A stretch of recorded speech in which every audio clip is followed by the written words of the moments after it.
আপনাকে একটা কথা বলি, আসলে চাকরিটা পাওয়ার জন্য আমি সিভিতে অনেক কিছু লিখেছি, এইটা পারি ওইটা পারি। আসলে না, আমি অত কিছু পারি না। না পারতেই পারেন, এটাই স্বাভাবিক। আর সবাই যে সবকিছু পারবে এরকম তো কোনো কথা নেই। ভাবছি স্যার যদি আবার প্রেজেন্টেশন দেয় তখন কি করব। আপনি টেনশন করেন না, আপনার প্রেজেন্টেশন আমি কমপ্লিট করে দেব। আপনি আর কতদিন করে দিবেন? জানি না, আচ্ছা, আপনি আমাকে একটু পাওয়ার পয়েন্টটা শিখিয়ে দেন না।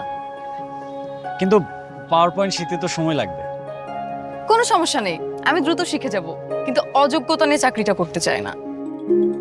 কিন্তু আমি যদি আপনাকে অফিসে এটা শেখাই তাহলে তো নানানজন নানান কথা বলবে, আর তাছাড়া কি লাভ, সবাই তো জেনেই যাবে। তা ঠিক। আচ্ছা, অফিসে না, অন্য কোথাও? কোথায়?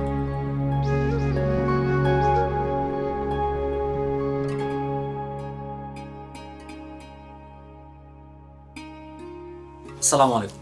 ওয়ালাইকুম আসসালাম। বসো বাবা, বসো।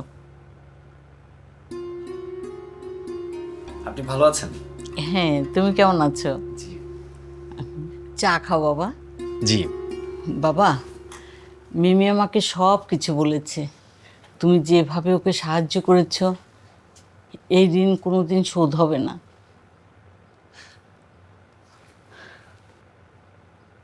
ওর বাবা মারা যাওয়ার পরে ওর বড় ভাই সংসারের হাল ধরেছিল, সেও এখন বিদেশে বিপদে পড়ে আছে। মা, এখন এগুলো কেন বুঝতেছো? তুমি চলো, তোমাকে দিয়ে আসি। বাবা, তুমি খাওয়া দাওয়া করে যেও। জি। থাক, লাগবে না, আমি যাচ্ছি, তুই বস, কথা বল।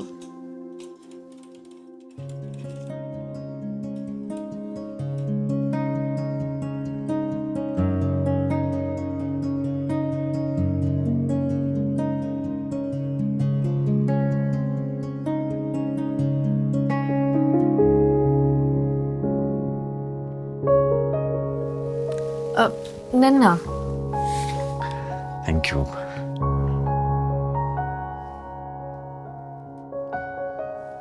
আমি আসলে বুঝতে পারছি এই মুহূর্তে আপনার চাকরিটা খুব বেশি দরকার।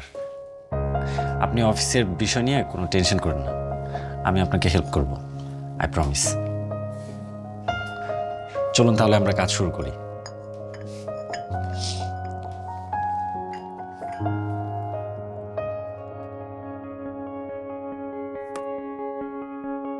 তোমাকে প্রথম দেখে অফিসে